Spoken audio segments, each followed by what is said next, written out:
Hi, I'm Ben Silverio. I'm Erin Cline. And I'm Ansel Burch, your host in post. And it's time to party. We are not doctors and we don't give medical advice. Please drink responsibly. All right, so what are we doing, Ben? We're talking our second part episode about the Terminator. So in this episode, we'll be talking about how we felt about the movie, things that we liked about it, didn't like about it, general review stuff.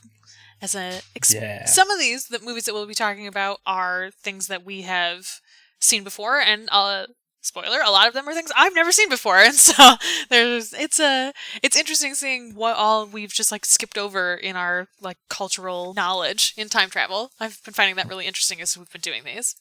Definitely, and I like going through these and seeing if they hold up. Mm-hmm.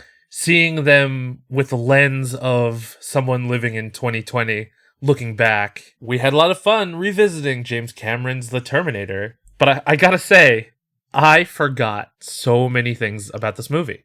Mm-hmm. When people talk about The Terminator, 90% of the time, I feel like they're talking about the second one.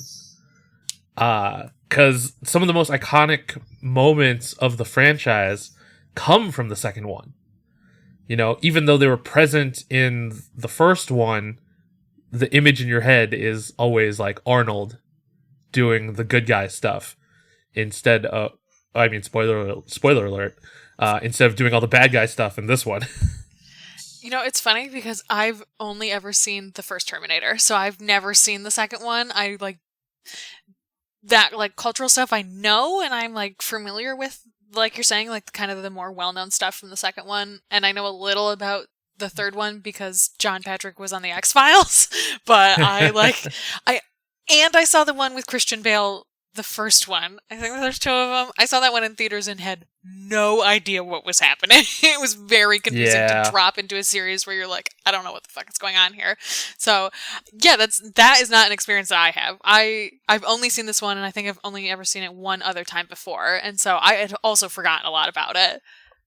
Yeah, because as a kid, I remember really liking the second one because of John Connor, who was played by Edward Furlong, and I know we're not talking about that one, but they had some really kick-ass toys for that movie, like John Connor on this motorbike, and the Terminator doing all this crazy shit, and as a big toy guy, as a kid playing with them and now collecting them, occasionally playing with them, the remembering the toys was something that really drew me to this franchise.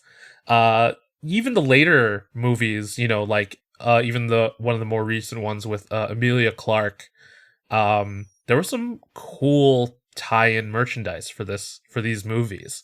God, Terminator's become this huge thing, since 1984, since James Cameron first presented it to us. It's a huge part of our cultural context that, even before they started making the newer movies with Christian Bale and Emilia Clarke in the last decade, it was still a huge deal. Just even those first three movies, it's wedged into our cultural conversation. And honestly, I think part of that is because Arnold went on to be very successful as both a person who stars in movies, but also he became a fucking governor in the United States, and so he was around for a really long time, and so it's not like people forgot about him in the same way that I feel like Rambo was a huge part of the cultural conversation in the 80s and 90s, but now today doesn't hold up even though another movie has come out. And I think part of that is because Arnold is just ingrained in our culture as Americans in a way that's undeniable now, and certainly over the last several decades since this movie came out, he has really established himself that way. So you haven't seen the second movie, but did you ever do it's not really a ride, but the show at Universal Studios? Yes, T2? I did. I don't really remember it. I was pretty young when it was still running and I was there. I just remember the Terminator. That's it. I just remember the leather jacket and that's it, basically. I remember there was an explosion. But I remember the moment when the other Terminators would come out of the stage and just appear in the auditorium. I remember freaking out as a kid, being oh my god, this is so cool. John Connor and Sarah Connor running in with the Terminator. Oh God, Yeah, Universal Studios used to be so cool. I think that John Connor being part of that like exhibit show at Orlando, I thought rewatching this, even though I've seen it before, I thought Reese was John Connor because they don't say who he is at first, and so I was like, oh, this is who this is because I know that John Connor like actually shows up and is part of this series. I wonder if that's where I got that from, since I haven't actually seen the second movie, if it was literally that ride experience that like cemented John Connor and Sarah Connor as being together, even though like that doesn't happen literally at all in the first Terminator movie. Like, Yeah. John Connor is in it in that he is an embryonic cell for like the last 10 minutes of the movie, basically, and then is like a 4-month-old fetus inside of her belly, but like doesn't actually appear. But yeah, I know like nothing about John Connor. I actually took a note at one point, is John Connor hot, ? Because both of his parents are super hot, and I was like, I'm curious what he looks like. I did not realize he was in the second movie. I will look it up myself later. Yeah, Edward Furlong from Detroit Rock City, and he's been in a bunch of stuff. I forget what else, but I don't know that I would actually describe Reese as like hot in the movie. He's terrifying in many ways. So, but Lyndall Hamilton is hot enough for everybody. Oh my God, she'll fix anyone's genes. You got her genes, that's it. You're good for life. I completely forgot about the sex scene. Oh yeah, it's a really well done sex scene. I was like, and it like holds up really well, especially for a 1984 movie by James fucking Cameron. That like, right. I was pretty surprised that this held up as well as it did. It didn't feel. I wrote down that it was hilarious that they stopped to have this very sensual sex scene while they're running from the Terminator. But I like that he gave it enough time that it didn't feel like weird necessarily. It felt like appropriate that this was happening.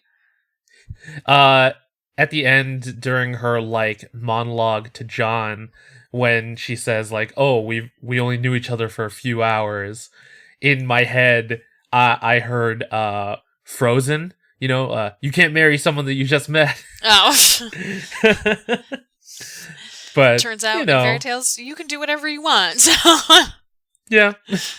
Also, if you're Sarah Connor, you can do whatever you want. Speaking of naked, how do you feel about clothes not being able to travel back in time with you? I think it's kind of weird. The mechanics of the time travel, like, I like that they explain it, that it's supposed to be living material that goes through, but also, like, they just kind of, like, hand wave away why, like, Terminators can go through. It isn't actually really explained why the metal inside of them is compatible. Like, right. It's wrapped in the skin and organs, I guess, and that's what makes it go through, but, like, couldn't other stuff do that? Like, yeah, they don't really explain why being inside of the body means that it can survive in that way. But I guess, like, whatever. If it means that your clothes come off, then, like, that's fine. That makes at least some kind of continuity sense to me, that stuff inside of you can survive even if they don't really explain why that happens. Like, I kind of like it. I also feel like it's a really interesting way to make, like, the idea is, oh, you come back from the future and you bring a weapon with you that is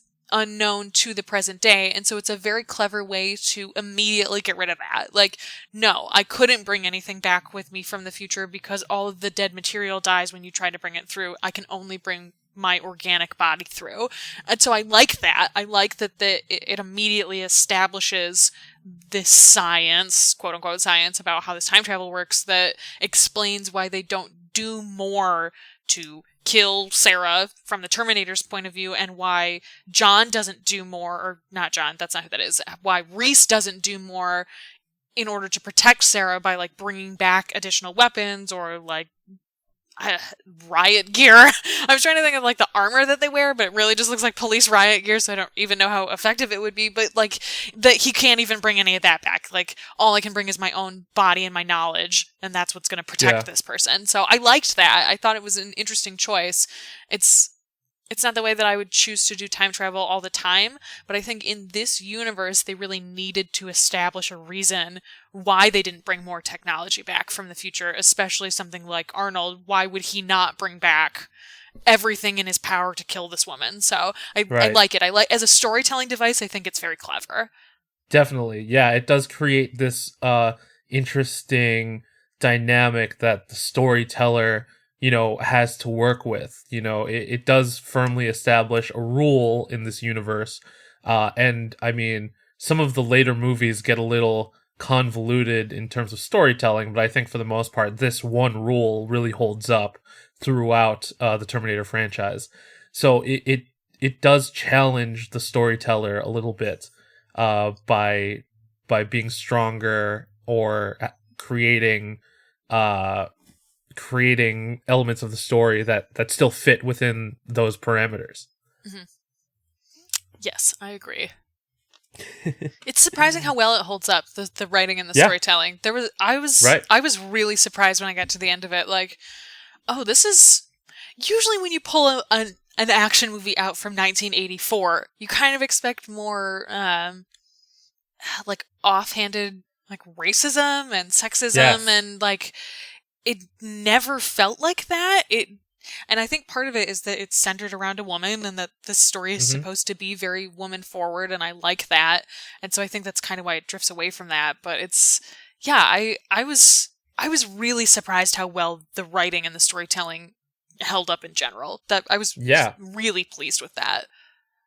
Yeah, even though Sarah may not believe that she's a badass right away, you have Kyle who comes back from the future and encourages her that she actually is this badass person. Mm-hmm. So it's really uplifting the female lead in ways that you didn't really see in other action movies at the time. Mm-hmm. In terms of, you know, the racist things that tend to be prevalent in these types of movies from the time period, you know, as you said, there wasn't really any of that present. The one thing I will note, though, it was interesting that this movie took place in LA, but there was like a big lack of like Hispanic and Asian people. But that happens with a lot of those movies from back then, you know, like,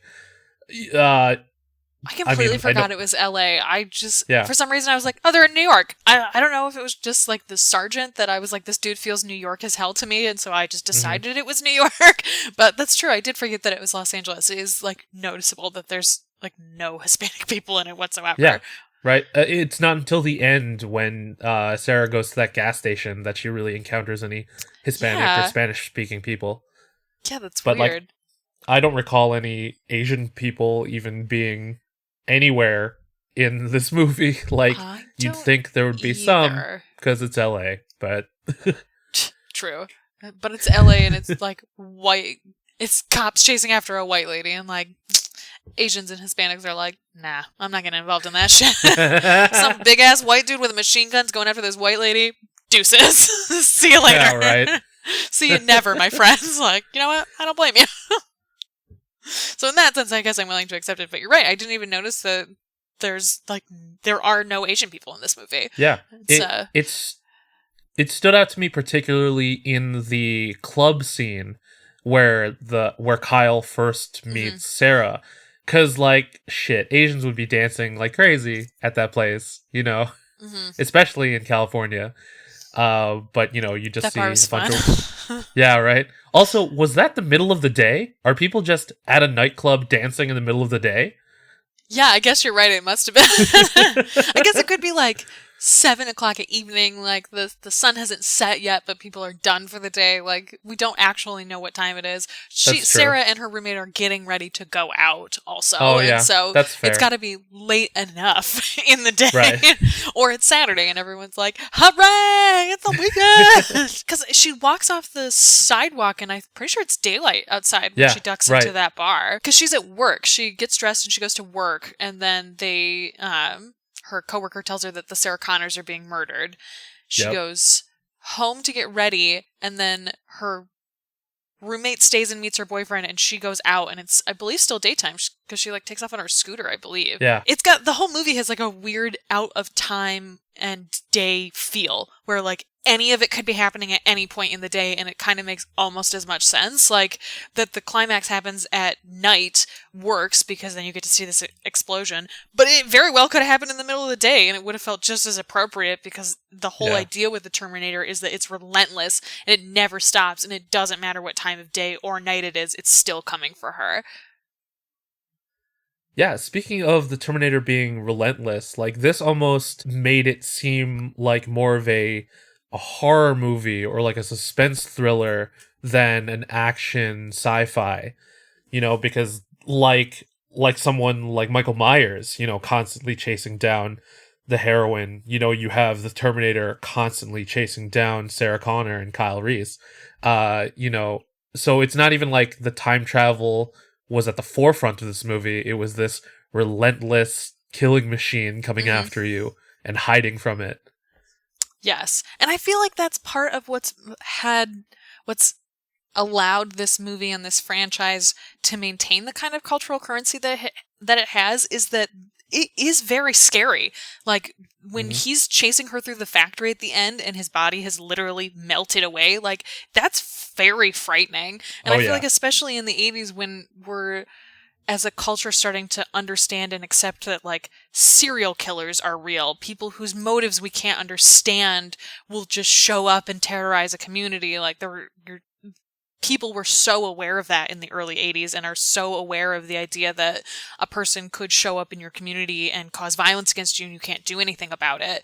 It's obviously still very relevant today too, but like, I feel like that's part of why this movie clicks in the way that it does, is that, yeah, it's got all this cool, like, time travel, sci-fi, stuff from the future, human drama elements, but it is an action thriller. It is really about a man, for all intents and purposes that we can tell, chasing a woman so he can kill her, and that's what the whole movie is about, and her trying to escape from that. It's very interesting when you look at it in that lens. It's not just like a sci-fi movie. It does feel very much like a horror movie.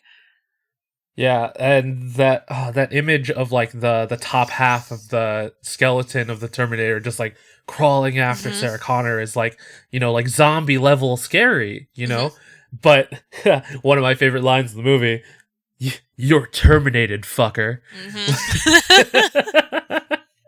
I just love that image of Sarah looking right at it and being like, "Hey, fuck you." It feels so 80s, and yet it doesn't feel like it doesn't feel diminished by the fact that it feels very 80s. Like, I like it. I like that she has this moment and gets to, like, spit in the eye of the bad guy, basically. Like, she earns it. It doesn't feel like we're being given this moment where, like, oh, the protagonist is spitting in the antagonist's eye, here's the end of it. It feels like she has earned this moment to say this, like, really ridiculous thing. Also, speaking of the, like, crawling through the factory part, I made a note, too. I love the costuming decision to put her in pink for, like, the entire movie, basically. It's so smart. First of all, it draws your eye to her immediately. So you're looking at this, like, source of more light in the room most of the time.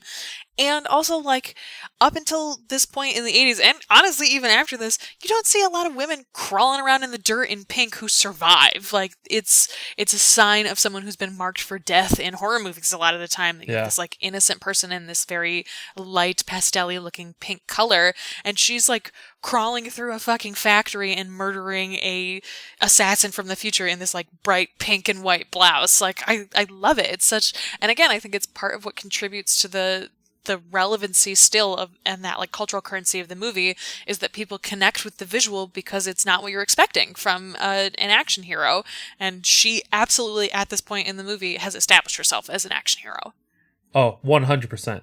Like, having this, empowered woman, kick the shit out of this non-stop killing machine is a great thing that you didn't see too much of back then.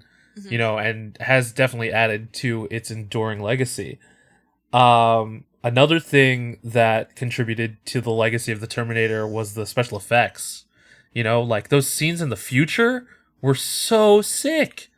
Like, James Cameron catches a lot of flack for a lot of things. For example, how bad he is at naming things. Oh my God. Unobtainium was the big thing, but in Terminator, he calls them the HKs, or the Hunter Killers. And I'm just like, you couldn't think of anything better than HKs? No. Yeah, he was like, I'll come up with a better name for this. LOL, just kidding. Yeah, right.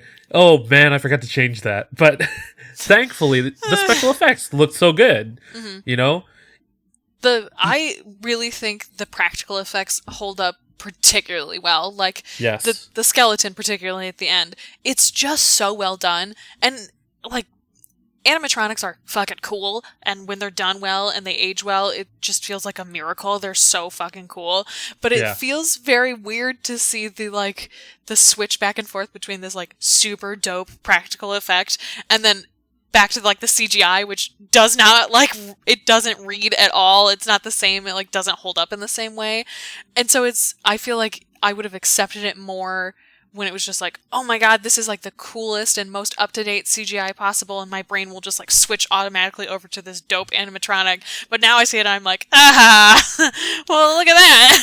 Look at that 1984 green screen. What's that over there? And then it's like, oh, cool, a robot. And so I feel like that's one of the parts of the movie that doesn't actually hold up super well. It's weird because on one hand, I'm like, this is so weird and dated. And on the other hand, I'm like, well, you are like a weird robot who's falling apart. And so like, you would look really fucked up and weird. And so I like accepted that in a way that my brain could not accept the dated CGI. But I agree, it is noticeable right away where you're like, what the fuck is happening to your face? I feel like they do a really good job of making it look like him most of the time, even when it is like a weird, clearly obvious prosthetic. I felt like they did a pretty good job of, again, most of the time, of making it still look like him. There's a couple where you're like, what is this? What is this Madame Tussauds bullshit? This doesn't look anything like him. Yeah. That was definitely glaring in that moment where he takes the knife and takes out his eye. Like that side shot holds up, take though. That from? Yeah, exactly. Yeah, definitely. That side shot of him digging in with the X-Acto knife, though, is very effective. It still works super, super well. Ugh. Arnold's great in this, also. I know that a lot of it is, like, really point-and-shoot kind of stuff, but I feel like he does a really good job with it, and I can see why people wanted to continue to work with him as an actor, even though, like, he's not a super great actor at this point, but he's really good at following directions that are directable in post and stuff, and I think that scene is a really good example of that too. Like, hey Arnold, can you just stand in front of this mirror and like kind of play around with your eye okay, cool. And then being able to take that footage and edit it in a really compelling way that has held up after all of these years, I think speaks both to how easy Arnold probably is to work with and how well James Cameron could look at this scene and be like, I can make something of this work. Mm-hmm. Yeah, Arnold seems like he's very coachable, especially at this point in his career. 100%. And I mean, sure, he was just doing action movies, but for a lot of them to hold up like they did for this long speaks to, his performance. Absolutely. I think the last note that I took that I wanted to talk about was the score. Like, you have these iconic movie scores, that just when you say the movie, you could like hear that score in your head, Jaws being one of the Back to the Future, like there's a lot of these scores that have become iconic, but then this score created for the Terminator that, like that's even been elevated beyond movie fans, like in wrestling they use that as a chant for Kenny Omega multiple or people. Brian Cage. Yeah. Like that Terminator thing really stuck around, and that score I think really helped it do that also, because it fit really well. Yes, I agree partially. I wrote down at the beginning that the music seems very silly because I feel like the electric synth is one of the things that doesn't age very well in this because music just isn't made that way anymore. And so it stood out to me in the beginning as feeling very dated to the time. But as the movie kept going, it just started to kind of wash over me in a way that it didn't bother me. It was just like, okay, this is really effective for the story that they're telling and it fits well inside of this movie. But then at the end, when they get to that final scene and they switch over to a full orchestra, perfect. It's such an effective thing that I feel like most people probably don't even notice that they've done, but as soon as they bring like real strings in and start using them in the end, I immediately noticed that. It was like, oh, we've now reached a new elevation of what's happening in this story because this is the end, clearly. Like, you could tell that it's the end. You've been watching it for almost 2 hours. Like, clearly this is what's happening. But also that you get this like immediate auditory clue, like, here we go. This is it. We're getting into the end of this. You're gonna get a resolution. Like, the music tells you that in the background in a way that's just so effective. Like, it made me appreciate the like kind of silly synth stuff for the rest of the movie that I didn't love necessarily or thought was dated, and the switch over to the full orchestra was like, I get it now. I understand what this vision was with the score throughout it. It almost matches Sarah Connor's character arc in the movie. Yes, totally. It starts out being this like flouncy, 80s type, almost outdated sound, and then it evolves into this fully formed, badass, full orchestra, and that's where you find Sarah Connor at the end, ready to kick the shit out of some robots. Yes, that's a great observation. I think that's absolutely true. That's a really, really good observation. Cool. So, last question, Erin, is the Terminator worth your time? Yes, I think it is. Honestly, like I said, there's a lot that really holds up super well, and we've talked a little about this. I mean, we've talked a lot about this, but Sarah Connor's a fucking badass character, and Linda Hamilton rules. And I love that Linda Hamilton still embraces the Terminator like world. She did some of the more recent movies too, and like I love that she understands that people connect with her and see her and like visualize strong, capable women. I read a note at one point that Sarah Connor must have the strongest womb of all time because she runs away. She's in this like crazy chase scene. Her body is experiencing like massive trauma. She runs away from a fucking explosion. She's crawling around in the dirt and like being clawed at by a robot. That baby's only like, it's not even a baby. It's cells. It's cells that are attached to her uterine wall. It's maybe 4 hours old. Like the fact that her uterus was like, nah, girl, we're keeping this and we're making it all the way through. Like every time I get to the end and she's super pregnant, I'm like, ma'am, I need your secret. I need to know what happens inside of you because it's clearly fucking magic. So I love that too. I love that you get this like, it's obviously not a huge, I mean it is, it's a huge part of the story that she becomes a mother, and so this like really strong ending. I mean, that's when she gets pregnant because Reese dies, so it's like, okay, you're definitely pregnant then. Like dude's dead, it's not like it's gonna happen later. And so I like that you get this like really positive showing of like a powerful pregnant woman at the end too. Another thing you just like never fucking see in movies at all, full stop basically, but especially action movies, like that you get this character whose her whole goal is that she's going to be pregnant, but it's not like a 50 Cents where like, this is your destiny, all you do is get pregnant and like deal with this child over here. The idea is you taught your son these things that helped save lives, and now I'm coming back to save your life with this knowledge that I'm then teaching you, and then you teach your son. Like, I love that part of it too, that it fits into this like time travel, greater cultural like conversation, that the time is cyclical, that she teaches John these things, John teaches Reese these things, Reese comes back and teaches her things, and like the circle continues to go on forever. It's supposed to be like this. This is the way that her life is supposed to work, and the way that it works is that she's a fucking badass, and she, like you said, becomes a full and rounded person, and that alone is worth watching the movie for. Her journey is so great, it holds up so well. I love watching her come to terms with the fact that she's a strong woman too. It's such a well done and well told story that honestly, if you had told me that this was James Cameron and I didn't know it, I probably wouldn't believe you, because it's a surprisingly well told story about a woman for James Cameron, just in general, but especially for James Cameron. Oh yeah, 100%. Oh, James Cameron, you sure do things. What about you? Do you feel like the movie's worth watching?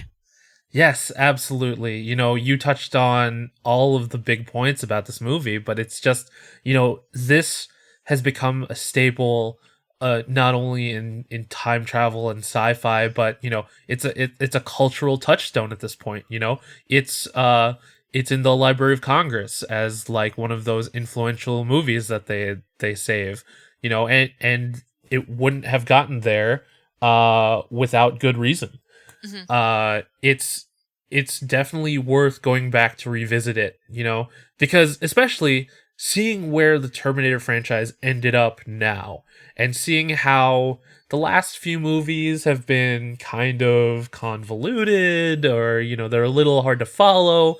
Seeing where it all began, reminds you why this is a good story, and I definitely recommend checking out the first one again, because of the amount that the world talks about the second one, you know, the first one really built the foundation for the second one to be so good. Mm-hmm. Yeah, and I even feel like if you've never seen any of the Terminator movies, you've never interacted with the franchise or the series at all, the first one works as a standalone movie. Like, you could legit just watch The Terminator from 1984 and stop watching and feel pretty satisfied about what this series... You can probably guess what the rest of the series is going to be like in many cases. Like, again, I haven't seen a lot of the series, and so I'm guessing in lots of ways, too, that I, because of my cultural knowledge, know are correct. But I also feel like you could just stop here. Like, if you've never seen any of these and you're just kind of, like, curious, fucking watch the first one. And then if you're like, yeah, this is cool, but I'm not into the rest of it, that's fine. Like, this is just a good movie to watch, full stop. 100%. Cool. So right. that's episode part 1, part 2. Yeah, that's part 2. Woo-woo! Cool. All right. Well, awesome. You should join us for our next episode, part 3, edu-tainment. Hand motions. So join us next time where we talk about a piece of technology that we both picked from within the Terminator and we wanted to learn more about, and we'll be lazy river of edutainment telling each other about it in the next episode. So until then, you can follow us on the internet. I'm at NYD Urgency on Instagram. I'm at Silverio20 on Instagram and Twitter. I'm at Shanty Showtime on Instagram and Twaberry on Twitter. And you can participate in the conversation with us wherever you would like to do that by using the hashtag #2party. That's 2, the number 2, party. A huge thanks to Marlon Longid of Marlon and the Shakes for our theme song and April Moralba for the podcast art. Yeah, party people, until next time, be excellent to each other. Party on, dudes! Air guitar! Yeah.